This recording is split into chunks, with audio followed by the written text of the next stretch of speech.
There's a moment every man knows but nobody talks about. You're standing in the checkout line, or you're sitting in your truck in the driveway after work, and you check your bank account.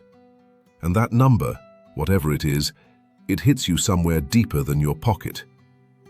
It hits you in your chest. Because somewhere along the way, you started believing that number was your score, your report card, your worth as a man.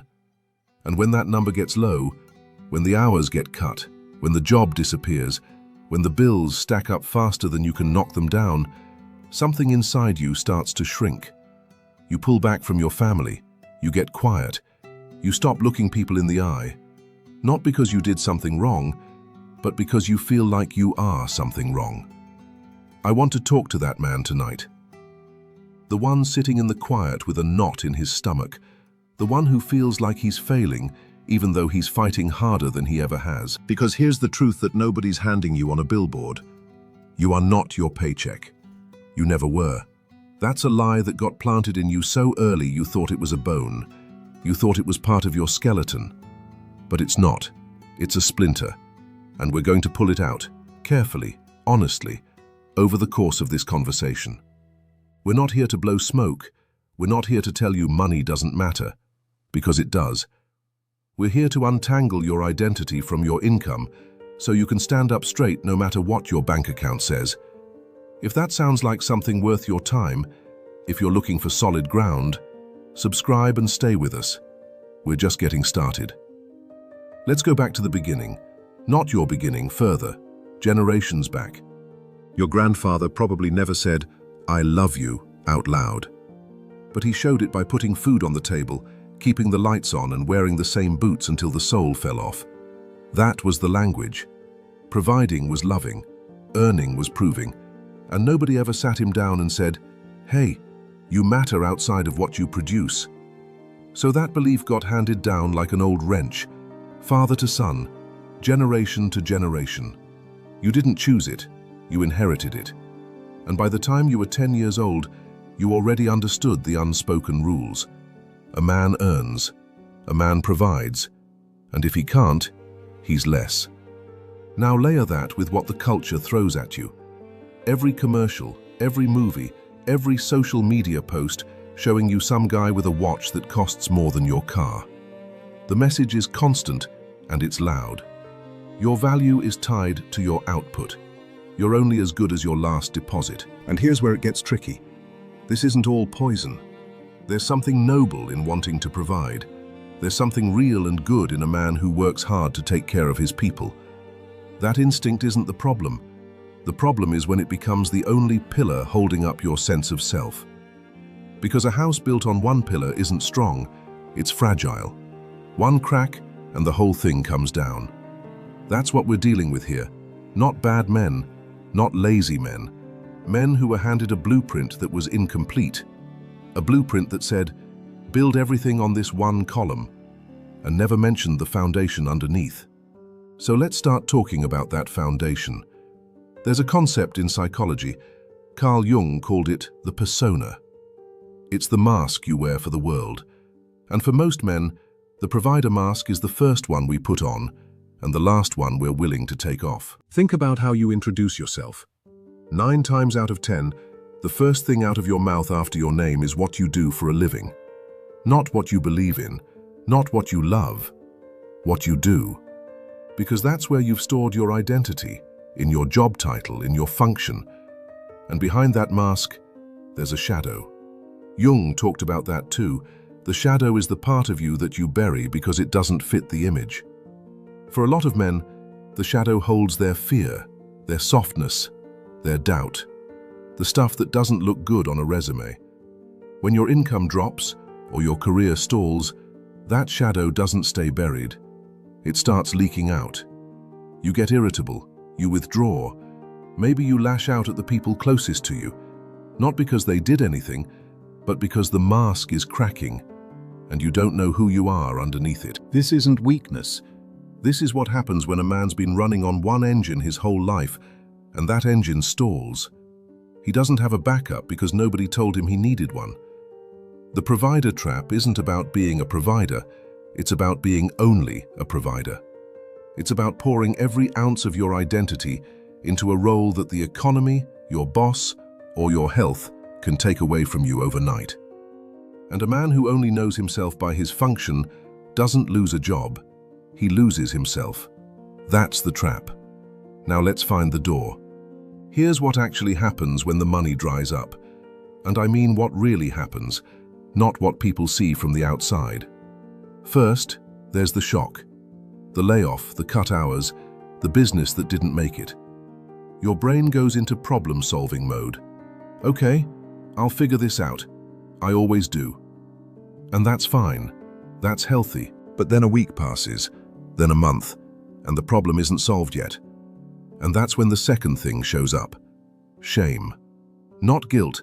Guilt says, I did something wrong. Shame says, I am something wrong. And shame doesn't knock on the front door, it slips in through the basement. You start avoiding people. You stop calling your buddies back. You sit in a room full of family and feel completely alone because you're carrying something you think nobody would understand. Your wife asks, "Are you okay?"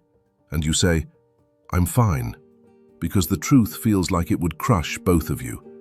And then comes the spiral. Shame leads to isolation. Isolation leads to more shame. You start building a case against yourself in your own head, and you're the prosecutor, the judge, and the jury. And brother, I'll tell you, no man wins that trial. This spiral isn't a character flaw. It's a predictable human response to a threat against your identity. When who you think you are gets taken away, your nervous system treats it like a physical attack. Your body goes into survival mode. Fight, flight, freeze. Most men freeze. They go numb.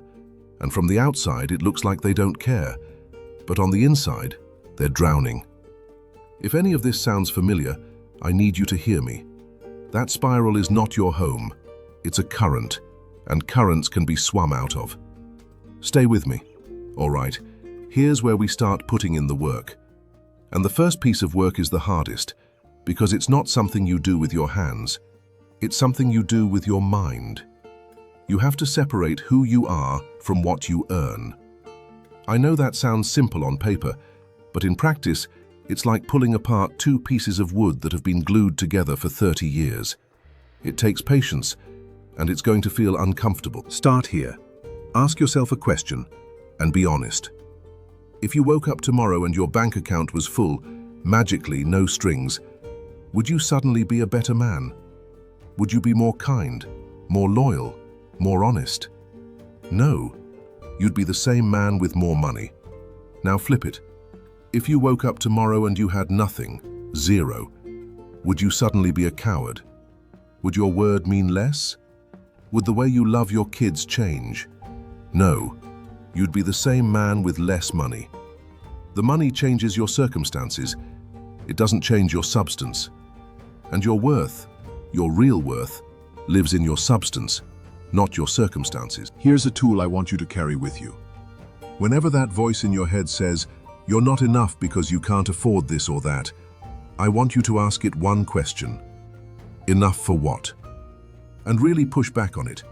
Enough for what? To be a good father? Money doesn't decide that. To be a man worth respecting? That's decided by your actions, your character, your consistency. That voice in your head doesn't know you. It knows your bank balance, and those are two very different things. Learn the difference. That's the first brick in a foundation that can't be repossessed. So if your paycheck isn't your foundation, what is? Let's build one. Right here, right now. Think of yourself like a house. For years you've been building on one slab, your income. But a real house has footings that go deeper than that. Let's pour some.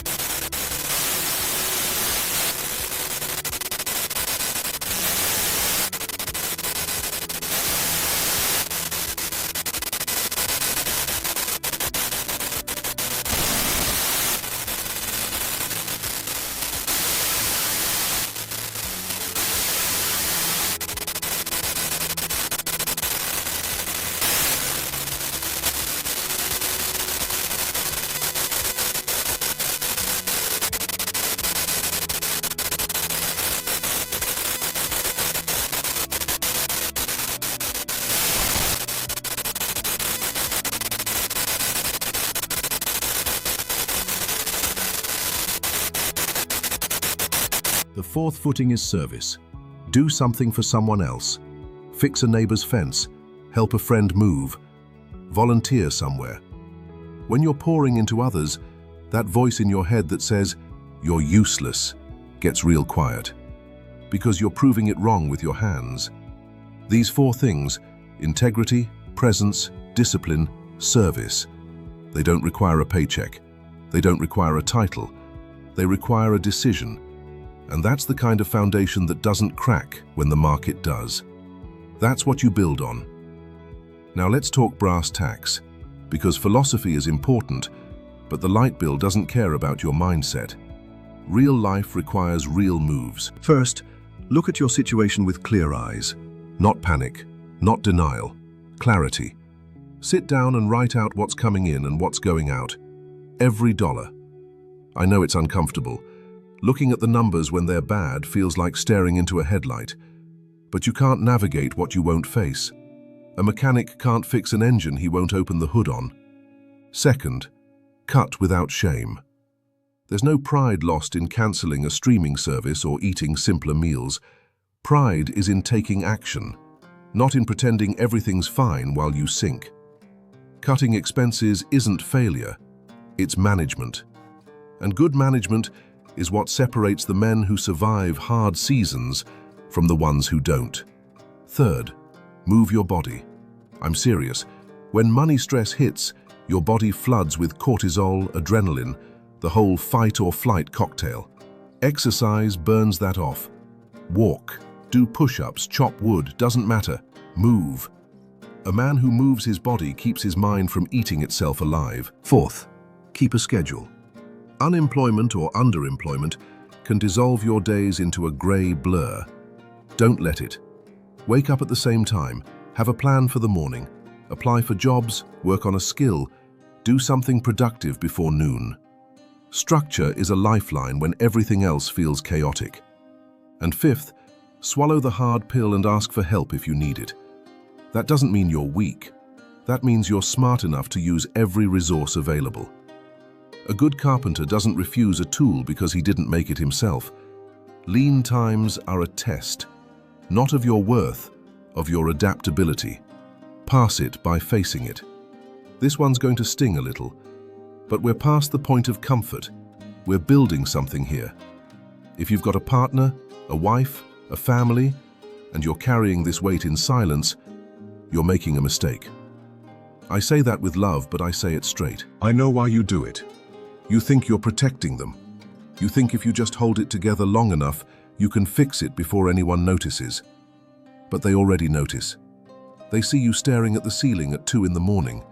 They feel you pulling away. And when you don't talk, they fill in the blanks with something worse than the truth. Silence doesn't protect anyone. It isolates everyone. You don't have to have a breakdown at the kitchen table. You don't have to fall apart. But you do need to open the door. Something as simple as, "Things are tight right now, and I'm working on it, but I'm struggling a bit. I just wanted you to know." That's not weakness, that's leadership. A captain who hides a leak in the hull isn't brave, he's reckless. And here's the part nobody tells you. Most of the time, when you finally say the thing out loud, the response isn't judgment, it's relief. Because the people who love you already felt something was wrong, and now they finally know what it is. And you'd be surprised how many times the answer is, "Okay, what do we do together?" Together. That word changes everything. You don't lose respect by being honest about hard times. You lose respect by disappearing into yourself and making the people who love you feel like strangers. Lean in, not away. That's the move. Even when every instinct tells you to go quiet. I'm going to tell you something you might not be ready to hear, and that's okay. Sit with it. Some of the best things that will ever happen to you are going to come out of the worst seasons of your life. I'm not saying suffering is good. I'm not romanticizing struggle. I'm telling you that pressure, real pressure, has a way of showing you what you're actually made of. And sometimes what you find is better than what you thought was there. When the money was flowing, maybe you didn't think twice about what mattered. Maybe you were running so hard to earn that you forgot to live. And this season, this drought, It's stripping away everything that isn't essential.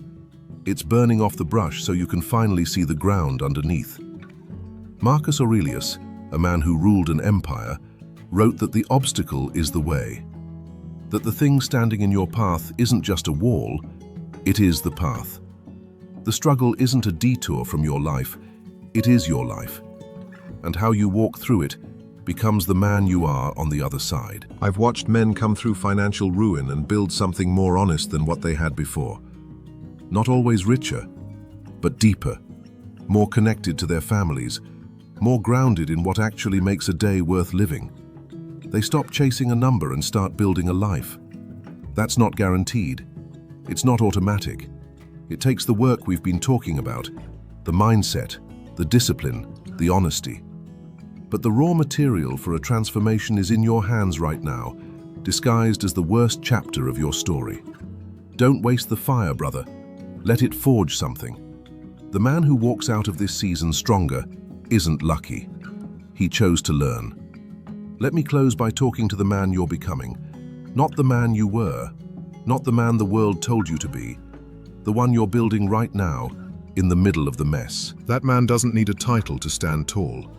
He doesn't need a brand new truck in the driveway to know he matters. He's got something better. He's got a foundation that isn't for sale.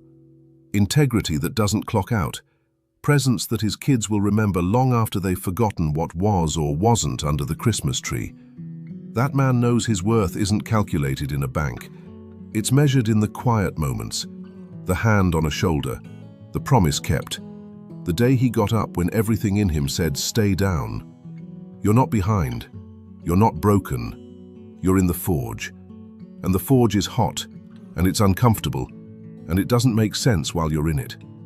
But what comes out of it, if you stay in the fire and keep your eyes open, is something real. Something nobody can take from you with a pink slip or a market crash. Your paycheck is a tool. It is not your name. It is not your legacy. It is not the measure of your soul. You are more than what you earn. You always were. If this conversation meant something to you tonight, I'd appreciate it if you dropped a thought in the comments. Tell me where you're at.